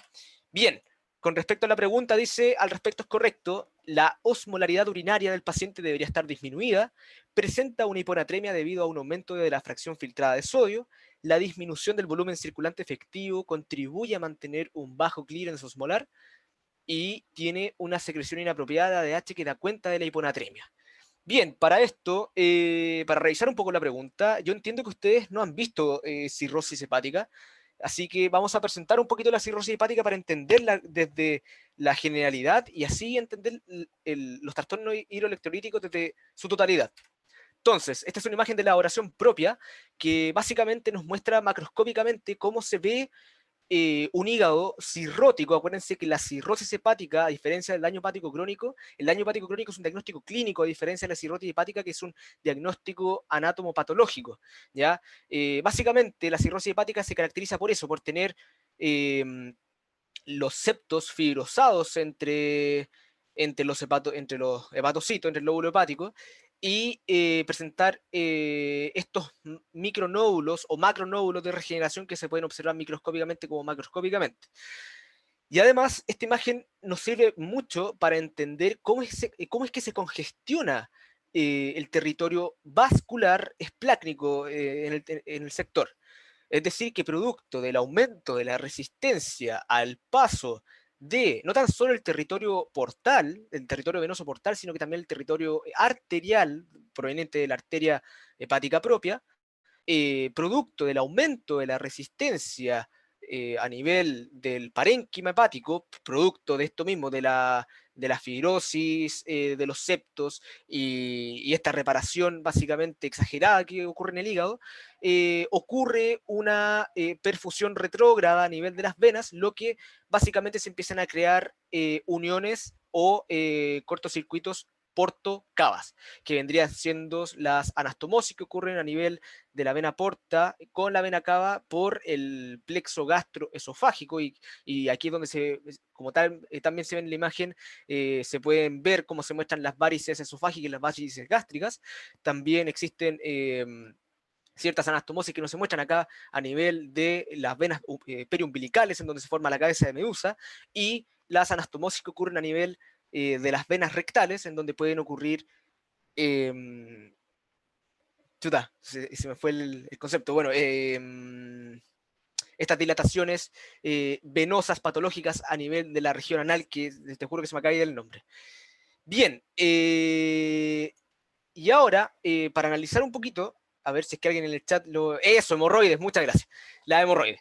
Bien, ahora para analizar el tema del balance del sodio y del agua, de partida hay que tener claro siempre que lo que ocurre a nivel de la patología de un cirrótico, ¿ya? Es que va a presentar siempre una hiponatremia hipotónica con un balance positivo de agua y de sodio. Y esto ya vamos a ver por qué ocurre esto. Pero básicamente, dentro de la patogenia de la cirrosis hepática, ocurren diversos eventos. De partida que existen muchas causas de cirrosis hepática, dentro de las cuales destacan las infecciosas como el virus hepatitis C y B, y dentro de las causas metabólicas, donde principalmente se encuentra el alcohol, entre otras causas que ya podrían ser autoinmunes, las esteatohepatitis alcohólica, bueno, ahí lo mismo que dijimos, o el tema de la prolongación de un síndrome metabólico que también puede culminar en una cirrosis hepática. Hay diversas noxas que al final tienen el mismo evento en común, que es la formación de un hígado fibroso y dañado con intento de reparación, que es el hígado cirrótico. Entonces lo que ocurre a nivel del hepatocito es que ocurre un daño tóxico metabólico, sobre todo en la zona que está cerca de la vena central, ¿ya? Y este daño local a los hepatocitos va a generar daños en ese sector, por ende los hepatocitos se van a necrosar y van a atraer a las células del sistema inmunitario, por ende va a ocurrir un infiltrado inflamatorio en el parénquima, donde está esa zona de hepatocitos necróticos. Una vez que se infiltra estas células inmunitarias, va a ocurrir muchas activaciones no tan solo de respuestas inmunitarias, sino que también de reparación. Y dentro de una de las células que se activan son las células de Kupfer, que se encuentran en los espacios perisinusoidales, y que estas van a producir distintas citoquinas que van a activar posteriormente a las células de hito, o a las células estrelladas, donde estas células de hito van a cambiar su fenotipo y se van a transformar en unas células productoras de mucho colágeno, y eso va a producir finalmente una fibrosis a nivel de los tabiques, y producto de la reparación intensa que sufre el hígado se producen los micronódulos de regeneración cuando son chiquititos, y después, si es que esto progresa a lo largo del tiempo, se forman los macronódulos de regeneración. Bien, y esto va a conllevar a un aumento de la resistencia del flujo portal y arterial por dentro del hígado, lo que va a conllevar a lo que se denomina la hipertensión portal, ¿ya? Y este aumento de la presión en el hígado, lo que se denomina la hipertensión portal, va a conllevar básicamente a una vasodilatación del territorio esplácnico, es decir, el territorio donde se encuentra, o el territorio que irriga el hígado, que irriga el vaso, que irriga los intestinos, etc. Una vasodilatación arterial esplácnica. Y esta vasodilatación arterial esplácnica va a conllevar a que ocurra de partida una disminución o una hipovolemia efectiva, porque se va a empezar a acumular sangre en ese sector producto de la vasodilatación. Y ahora, para el que no entienda por qué ocurre la vasodilatación, dentro de una de las cosas que ocurren es que se empieza a acumular sobre todo glucagón en ese sector. Y el glucagón, aparte de los efectos que ustedes ya conocen a nivel metabólico, el glucagón también tiene efectos a nivel del endotelio. ¿Y qué efectos tiene a nivel del endotelio? De vasodilatar. Producto de que el hígado no está funcionando, y el primer blanco hormonal del glucagón es el hígado, producto de que este está insuficiente, se va a empezar a acumular este glucagón de manera retrógrada en el sector esplácnico y va a producir esta vasodilatación y por ende se va a generar esta hipovolemia efectiva, por ende una caída del volumen circulante efectivo y lo que va a conllevar a una cantidad de respuestas que ya vamos a ver un poquito más adelante. Y finalmente, producto de la insuficiencia hepática, que vendría siendo la hipoalbuminemia y aparte la acumulación de plasma a nivel de la vasodilatación arterial, ocurren dos cosas. Uno es que aumenta la presión hidroestática a nivel capilar y lo segundo es que disminuye la presión oncótica a nivel del capilar, lo cual va a conllevar a una transsudación de este líquido hacia las serosas, lo cual explicaría no tan solo la ascitis, sino que también esta anasarca que se produce en este paciente. ¿Ya? Entonces, aquí es el clásico ejemplo de una hiponatremia hipotónica con un Beck aumentado, y probablemente que este paciente ustedes lo van a encontrar con signos de Beck aumentado, hipertensión arterial, bueno, el edema periférico, la ascitis, etcétera, etcétera, etcétera. Bien, y aquí les puse aquí rápidamente un poquito de cómo se activa la célula de Kupfer cuando ocurre este daño, sobre todo con el daño por alcohol. Cuando una persona toma por mucho tiempo alcohol, el alcohol lo que hace es que como se empieza a recorrer el intestino a nivel del colon ascendente y el ciego, donde está principalmente la mayor cantidad de microbiota, el colon produce un daño tóxico a los enterocitos que hay en ese sector, lo que provoca una translocación no de las bacterias, pero sí, ¿por qué no de las bacterias? Porque acuérdense que ahí hay un sistema inmunológico enteral muy potente que encarga de regular a la flora intestinal, pero de todas formas, como el alcohol produce un daño tóxico local ahí, los lipopolisacáridos atraviesan esa barrera y logran llegar al torrente venoso portal, por lo cual cuando estos liposacáridos pasan por el primer filtro, que es el hígado, estos lipopolisacáridos, básicamente como la célula de Kupfer es un macrófago, va a censar estos lipopolisacáridos y va a activar metabólica e inflamatoria y va a conllevar a la activación de estas células que son las células estrelladas o de hito, y se va a empezar a generar este hecho de la fibrosis y después de la reparación intensa con los micronódulos de regeneración. Bien, y con respecto al sodio y el agua como tal, producto de la caída de este volumen circulante efectivo, del volumen arterial efectivo, ocurren varias cosas. De partida, ocurre una liberación del ADH a nivel hipotalámico por estímulos no osmóticos, porque aquí la volemia arterial cae en un más del 10%, por lo cual esta ADH, una vez que actúa, va a hacer todos los efectos que hace el ADH. Y si es que nos vamos dentro de los rigores, la ADH tiene que acordarse que actúa en la gran mayoría del túbulo colector del nefrón. Es decir, actúa en el túbulo colector cortical, en el túbulo colector medular externo y en el túbulo colector medular interno. ¿Ya? Y acuérdense que dentro del todo el túbulo colector, con toda la respuesta, o sea, con toda la interacción de la biología celular con sus receptores V, y que va a translocar las acuaporinas a nivel no tan solo de la membrana apical, sino que también de la membrana basal, van a generar un aumento de la absorción del agua libre, por lo cual se va a disminuir el clearance de agua libre. Acuérdense que el clearance, la definición fácil es, el clearance es, a ver, cuando hay un aumento del clearance es porque lo que se filtró finalmente se excretó. Eso es un aumento del clearance. En este caso, si hay una disminución del clearance es porque el agua se filtró pero no se excretó. Entonces no hay depuración de esa agua que venía del plasma. Y con respecto al clearance osmolar, a pesar de que haya un aumento de la osmolaridad urinaria, producto de lo que vamos a ver por el sistema renina-angiotensina-aldosterona, producto de que la ADH, además de tener un efecto con el clearance de agua libre, tiene que acordarse que a nivel del túbulo medular, del túbulo colector medular interno, la ADH permite la reabsorción de urea para mantener la tonicidad del intersticio y así también permitir este gradiente córtico-medular de la concentración. Entonces, no tan solo disminuye el clearance de agua libre, sino que también relativamente disminuye el clearance osmolar por la reabsorción de urea, ¿ya? Lo otro que ocurre es que con respecto a la caída del volumen arterial efectivo, dentro de la mácula densa, y antes de eso, el riñón comienza a filtrar menos, por lo cual en la mácula densa también, sobre todo el cotransportador de sodio, potasio y cloro, se empieza a activar menos, por lo cual las células granulares de la arteriola aferente entienden eso como un estímulo para la liberación de la renina. Y eso va a conllevar a la activación de todo este sistema, culminando en la activación de la aldosterona.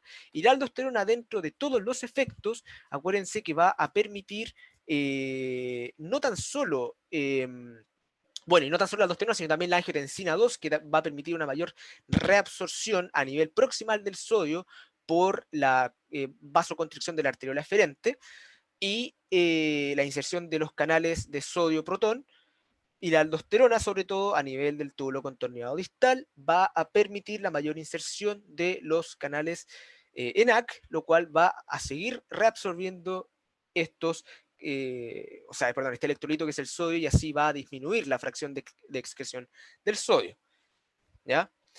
Y finalmente, dentro de los mecanismos compensatorios que existen ante el aumento de volumen, que sería la atriopeptina que se produce en los atrios ante el aumento de volumen, producto de que se activa toda esta respuesta, producto de una hipovolemia efectiva, disminuye la atriopeptina, por lo cual no hay una respuesta natriurética. Y en el fondo todo se perpetúa para que ocurra un balance positivo de agua y un balance positivo de sodio. Y acuérdense, ¿por qué hay hiponatremia? Porque hay un balance positivo de agua más que el de sodio. ¿Sí? Bien, y aquí nuevamente hay otro resumen de lo que ocurre a nivel de la cirrosis hepática descompensada, en donde producto de esta vasodilatación esplácnica, básicamente producto de estos péptidos que son vasoactivos y que vasodilatan ese territorio, como el glucagón principalmente, también existen otros péptidos, pero no son tan relevantes para al menos este módulo. Lo que va a conllevar a una disminución de, como tal cual dice acá, una disminución del llenado del compartimento vascular no esplácnico, es decir, en toda la otra parte del cuerpo que no sea el territorio esplácnico, lo cual va a ser interpretado como una hipovolemia. ¿Ya? Esta es una hipovolemia efectiva porque el paciente no está sangrando, no está subiendo una hipovolemia como tal. Pero independientemente, el cuerpo lo sensa como una hipovolemia, y se van a activar estos tres sistemas: el sistema renina, angiotensina, aldosterona, que ya vimos que su principal función es la retención de sodio. Lo otro que se activa es el sistema nervioso simpático, sobre todo a nivel de los senos carotídeos y el arco aórtico, y que van a conllevar también a diversas respuestas simpáticas, como el aumento de la resistencia periférica total, también la vasoconstricción arterial renal, etcétera, y también la estimulación de la ADH por efectos no osmóticos, lo cual va a conllevar a una disminución del aclaramiento o del clearance de agua libre y del clearance osmolar, ¿ya? Y producto de esta vasoconstricción renal, aquí ocurren dos cosas, y aquí vamos a tratar de explicar por qué el paciente presentaba este boom de 61 CREA de 2,3. Bien, como este paciente está muy hipoperfundido, lo más probable es que esté sufriendo, puede que esté sufriendo una AQI prerrenal, pero en un estadio más agudo con respecto al AQI prerrenal. Si bien producto de que hay un volumen arterial efectivo, acuérdense que el riñón se hipoperfunde, y producto de esta hipoperfusión, el riñón, para tratar de mantener la presión arterial en el glomérulo, tiende a vasocontraer la arteriola renal. Este es lo que se denomina el mecanismo miogénico, y que actúa ante presiones idealmente entre 80 y 180 milímetros de mercurio de una presión arterial media. Si es que logra compensar, si es que se logra compensar esta caída de la presión arterial a nivel del glomérulo, aparte existe una relación del balance, porque el riñón no puede estar constantemente contrayendo la arteriola renal, sino que, porque o si no puede perfectamente dejar de perfundir al riñón, sino que tiene que estar con un balance muy regulado con factores vasodilatadores como las prostaglandinas E2, I2 y el óxido nítrico, lo cual va a generar una función renal adecuada. Pero si lo vemos por otro lado, cuando ya esto se perpetúa y se hace más crónico y el riñón se comienza ya a dañar y producir este síndrome hepatorenal, lo que va a ocurrir es que cuando las células renales comienzan a morir, eh, estas como un mecanismo fisiológico comienzan a liberar factores vasoconstrictores como la endotelina, adenosina y angiotensina 2 local, lo cual va a conllevar a una mayor constricción, una vasoconstricción arteriolar renal, lo cual va a perpetuar esta hipoperfusión renal y va a conllevar a una insuficiencia renal. Y de hecho, por eso es que a los pacientes cirróticos en la clínica es muy peligroso, si es que aún no hacen un AKI renal, es muy peligroso darles ibuprofeno o cualquier AINES, porque los pacientes cirróticos están con este balance o sea, el cuerpo lo está regulando así, casi al límite, es decir, que su riñón se está básicamente vasocontrayendo, pero hay factores como las prostaglandinas y el óxido nítrico que están ahí impidiendo que ese vaso contraiga más de lo necesario. Y si usted le da un AINES a este paciente, básicamente puede provocar una falla renal funcional y si es que eso perpetúa en el tiempo, le puede dañar los riñones de maneras irreversibles. Bueno, y aquí hay otro esquema, pero no es necesario porque ya hemos hablado básicamente de todo esto. Y aquí esto también, después se los vamos a subir, pero aquí se explica, les pusimos bastante bien qué es lo que ocurre también con respecto a la azotemia prerrenal en lo que ocurre en este caso, básicamente. Bien, entonces, al respecto con esta pregunta, es correcto afirmar, la respuesta correcta aquí era la C, porque como ya les comentaba, la osmolaridad urinaria del paciente debería estar aumentada, a pesar de que estén ocurriendo esta serie de eventos, de que se está absorbiendo el sodio, la urea, pero acuérdense que se está reabsorbiendo más agua que sodio, por ende, como la osmolaridad es una unidad de concentración y básicamente depende de la regulación del agua, vamos a estar hablando de una osmolaridad urinaria aumentada y no disminuida, porque está reabsorbiendo más agua que los solutos. La alternativa B dice presenta una hiponatremia debido al aumento de la fracción filtrada de sodio. No, esa no es la razón por la cual ocurre una hiponatremia en este paciente. La hiponatremia ocurre nuevamente porque se está reabsorbiendo una mayor cantidad de agua por estímulos no osmóticos de la ADH. La alternativa D, por último, para descartarla, dice tiene una secreción inapropiada de ADH que da cuenta de la hiponatremia. No, aquí no es que exista una secreción inapropiada de ADH, hay una secreción apropiada de ADH, la única diferencia es que no es un estímulo no osmótico, pero es apropiado porque el paciente está perdiendo, o el cuerpo cree que está perdiendo volumen, y por eso se activa esa respuesta. Y finalmente, la alternativa C, la respuesta correcta, la disminución del volumen circulante efectivo o arterial efectivo contribuye a mantener un bajo clearance osmolar, y esto mismo es por la activación del ADH y su relación con la urea. Bien, ¿alguna pregunta con la pregunta 5? ¿O todo clarito? Ya, asumo que está todo claro. Bien, sigamos con la pregunta 6 y última del día de hoy.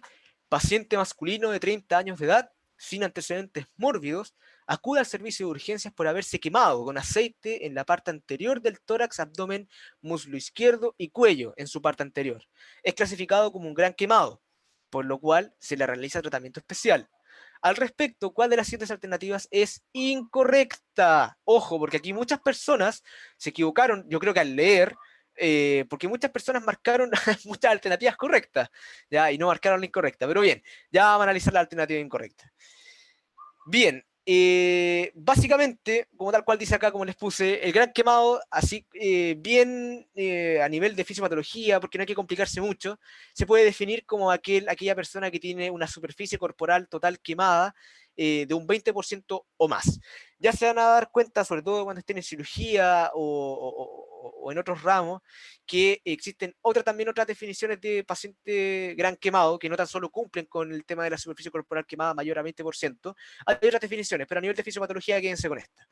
¿Y cuál es la escala que clínicamente se utiliza para ver si un paciente, o sea, para ver en el fondo el porcentaje de de qué tanto el paciente se quemó es la escala de Wallace. Bueno, antes de pasar a la escala de Wallace, aquí a la derecha tenemos el caso del paciente real, en donde, bueno, tenemos que básicamente, o sea, no, es un intento de un paciente real, en donde aquí les quería mostrar que se quemó básicamente la parte anterior del cuello, la parte anterior del tórax, la parte anterior del abdomen, y, bueno, les puse aquí el miembro superior porque no mostraba el miembro inferior, así que ahí está, uno ya con eso puede decir que es un paciente gran quemado. Y dentro de la escala de Wallace, fíjense que bueno, aquí esta escala está un poquito repartida. El tórax por lo general tiende a ser 9% y el abdomen un 9%, que sumados con el tronco dan un 18%. El miembro superior en totalidad, por ambas caras, por cara anterior y por cara posterior, es un 9%, pero si uno lo separa por caras, cara anterior y cara posterior, cada cara corresponde a un 4,5%. Y cada miembro corresponde a un 18%, pero si uno lo separa por cara anterior y cara posterior, nuevamente es un 9%. Y así uno va estimando de manera más acertada cuánto es el porcentaje del cuerpo que está quemado. Bien, y dentro de la fisiopatología uno puede separar la fisiopatología del gran quemado en dos fases, una fase aguda, que por lo general es la menor a 72 horas, y la fase subaguda, que ya vendría siendo cuando ya está hospitalizado y centrado en el equipo o en la unidad de tratamiento intensivo, que es la posterior a estas 72 horas. De partida lo que ocurre en la fase aguda, que producto de esta quemadura que ocurre, básicamente se destruyen todas las uniones intercelulares que hay, no tan solo a nivel de los queratinocitos, sino que también a nivel del tejido conectivo y el endotelio vascular que lo irriga. Entonces ocurre un aumento de la permeabilidad vascular, porque aparte de destruirse ese sector, se libera una gran cantidad de mediadores de la inflamación. Y producto de este síndrome de respuesta inflamatoria sistémica, hay un aumento de la permeabilidad vascular. Y no sé si aquí, bueno, aquí siempre me gusta explicar esto con la siguiente analogía. No sé si aquí alguno alguna vez ha estado andando en bicicleta o ha estado corriendo o en patines, pero cualquier cosa que haga que usted se haya caído y se haya deslizado por el suelo. Idealmente, por ejemplo, en un suelo de baldosa. Y no sé si después cuando se han visto el lugar donde pasaron a llevar su miembro, si vieron el lugar donde se hicieron la herida, y esta herida como que con el tiempo empieza como a transpirar. No sé si han visto eso con su propio cuerpo, con algún conocido, sobre todo aquí los deportistas que hartos se caen y se queman, la quemadura después queda como mojadita. De hecho, cuando uno se pone el parche también se humedece. Bueno, esa es la analogía. Yo quiero que piense que cuando un paciente se quema, básicamente la herida se moja porque por ese sector, como es una quemadura, se empieza a perder líquido, se empieza a perder volumen extracelular. Y ese volumen que se pierde no se tiende a recuperar. ¿Ya? Se va hacia afuera y no se recupera, se pierde. ¿Sí? Entonces imagínense que ustedes pierden ese volumen extracelular en una herida chiquitita, imagínense lo que transpira en una herida chiquitita, ahora imagínense en un gran quemado, cuando te quemas gran parte del tórax, gran parte del abdomen, y gran parte del cuello, gran parte de los miembros, imagínense la cantidad de volumen que se pierde, ¿ya? Es como estar transpirando constantemente.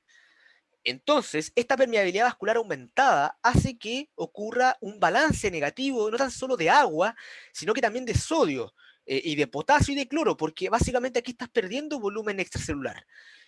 Y producto de este gradiente que se crea por el daño de la quemadura, ocurre una disminución de la presión oncótica a nivel del tejido intersticial, por lo cual va a ocurrir una masiva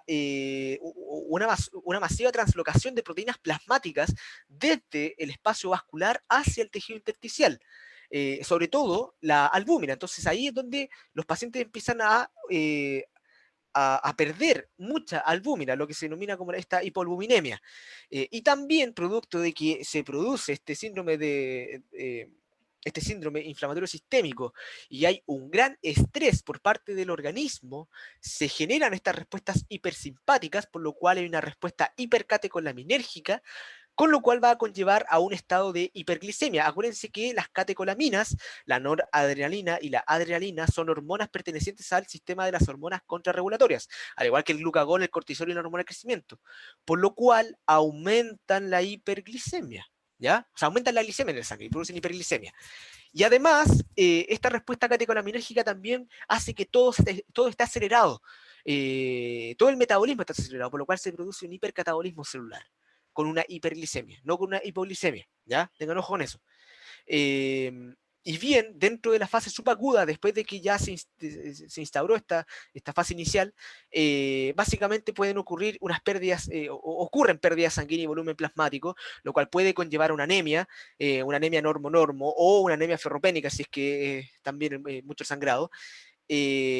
Pero lo más importante aquí es el colapso circulatorio, porque no tan solo producto de la pérdida del volumen extracelular, sino que también del hipercatabolismo y la hipoxia local que se genera en el sector, va a generar que ocurra una respiración anaeróbica con un aumento de la concentración de lactato, lo cual va a conllevar a este estado de acidosis metabólica con un anion gap aumentado. Y todo esto usted lo tiene que pensar, porque cuando usted esté tratando un gran quemado, tiene que pensarse todo esto, porque todo esto tiene sentido a la hora del tratamiento, ¿ya?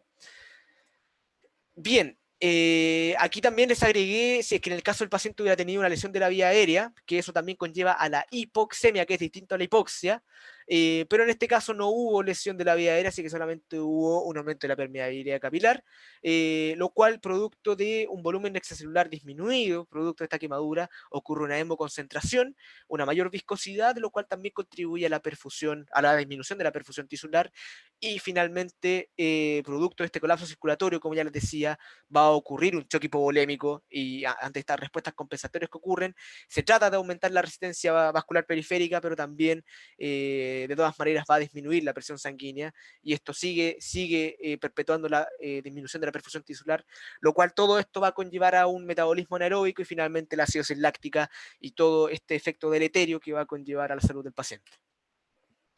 Bien, y con respecto al sodio y el agua en los pacientes de gran quemado, aquí uno distingue fases tempranas y fases tardías, en donde en la fase temprana aguda existe esta hiponatremia hipotónica con un balance negativo de agua y sodio, por lo que ya vimos, que es decir que producto de la quemadura se empiezan a perder este volumen extracelular por el sector, pero después el mismo organismo trata de compensar, es decir, producto de esta hipovolemia que está sensando el organismo, activa el sistema de ADH osmótico, activa el sistema renina-angiotensina-aldosterona y activa esta respuesta catecolaminérgica, lo cual va a conllevar a nivel renal un aumento del balance positivo, o sea, un aumento de la reabsorción de agua y de sodio, lo cual va a conllevar a este balance positivo. Pero si usted no lo trata y no le aporta los requerimientos, no tan solo líquidos que requiere, o los aportes isotónicos que requiere, que vendría siendo estas soluciones fisiológicas o soluciones Ringen lactato, sino que también no le aporta nutrientes calóricos por el tema de la hipoalbuminemia, va a conllevar a una fase bien fatal, y dentro de una de las cosas que es bien fatal es la hipernatremia, no tan solo por el trastorno hidroelectrolítico, sino que también por los trastornos neurológicos que se producen. Bien, esas son las tres fases. Primero balance negativo, balance positivo, y finalmente la hipernatremia, que siempre conlleva un balance negativo de agua. Dentro del balance del potasio, en la fase temprana va a haber una hipercalemia sí o sí, de partida, porque hay una lisis celular, y acuérdense que la mayor concentración de potasio está dentro de las células. Entonces, si uno destruye las células producto de esta quemadura, todo el potasio va a salir y va a inundar el circuito, lo cual va a ocurrir una hipercalemia. Y aparte, la acidosis metabólica ya instaurada va a hacer que la cantidad de hidrogeniones que hayan en el espacio extracelular, en las células que todavía tengan potasio dentro, van a ingresar estos hidrogeniones y lo van a intercambiar por potasio, por lo cual van a perpetuar esta hipercalemia. Y si uno deja progresar esta hipercalemia a lo largo del tiempo, producto del aumento de la carga filtrada de la calemia, va a disminuir esta calemia, y no tan solo por eso, sino que también acuérdense del hiperaldosteronismo secundario, que en las células que persista este potasio a nivel del pool celular de las células, va a perpetuar también la excreción de potasio. Pero aquí, bueno, esas son las dos causas que uno tendería a pensar. Y finalmente, dentro del balance óseo-base, aquí básicamente hay dos causas, que uno es la acidosis láctica, esta acidosis metabólica con anión kappa aumentado. En lo que ocurre básicamente es que empieza a aumentar este anión no medible, que es el lactato, y que a nivel dentro de la célula no se desprotona, pero a nivel del espacio intracelular sí se desprotona, por lo cual perpetúa la acidosis metabólica, y también comienza a ocurrir esta cetoacidosis, porque como hay una respuesta hipersimpática ante el estrés y este aumento de las catecolaminas, hay un aumento de las hormonas contrarreguladoras, contrarregulatorias, y finalmente hay un aumento de la cetogénesis. Acuérdense que las hormonas contrarregulatorias hacen que aumente la cetogénesis, y con estos dos hechos hace que se perpetúe también la acidosis metabólica. Ambas son con anion gap aumentado. ¿Y qué es lo que usted tiene que hacer en este caso? Cuando le llega un paciente gran quemado, bueno, tiene que reponerlo con soluciones isotónicas o isosmóticas, ya sea con suero fisiológico o con Ringer lactato. ¿Y cuánto ml tiene que darle al paciente? Bueno, existe una fórmula que es la fórmula de Parkland, que ya la van a ver en cirugía sobre todo, que se utiliza este factor que son los 4 ml por la superficie corporal del cuerpo quemada, por el peso del paciente, más ciertos requerimientos basales. Y aquí se encuentran los requerimientos basales, 100 ml por kilogramo si es que, bueno, si es que tienen los primeros 10 kilos, etcétera, etcétera, etcétera. Esto lo van a entender mucho mejor cuando tienen cirugías, no es el tema del curso, pero ya es para mostrar un poquito de qué es lo que tendrían que hacer. Bien, y para ir culminando, como preguntaban la alternativa correcta, la alternativa B dice, se gatilla un desbalance ácido-base, produciendo acidosis metabólica. Eso es correcto, no tan solo por la acidosis láctica, sino que también por la cetogénesis que se produce. La C dice, la masiva fuga de proteínas participa en la disminución del clearance renal de agua libre, y eso es totalmente correcto, porque producto de esta masiva fuga de proteínas, lo que se produce es una disminución de la presión oncótica, lo cual básicamente se genera ahí una hipovolemia, lo cual se va a activar estos mecanismos de reabsorción de agua, por lo cual va a ocurrir una disminución del clearance de agua libre. Y finalmente la alternativa D dice se produce una elevación del boom por la caída de la fracción de filtración glomerular. Eso es completamente correcto, porque aquí en este paciente, producto nuevamente de la hipovolemia que está sufriendo y todo lo que ya hemos conversado, va a conllevar a posiblemente una hipoperfusión renal, y con lo cual todos estos compuestos nitrogenados se van a empezar a acumular. Y finalmente la alternativa A dice que existe una hipoglicemia producto del hipercatabolismo generado. Esa no es la razón, existe una hiperglicemia, y el hipercatabolismo no es una consecuencia de lo uno ni del otro, sino que ambos son consecuencias del estado hipercatecolaminérgico. Nunca se les olvide eso. Bien, creo que hemos terminado. Sí. Bien. Chiquillo, ¿alguna duda?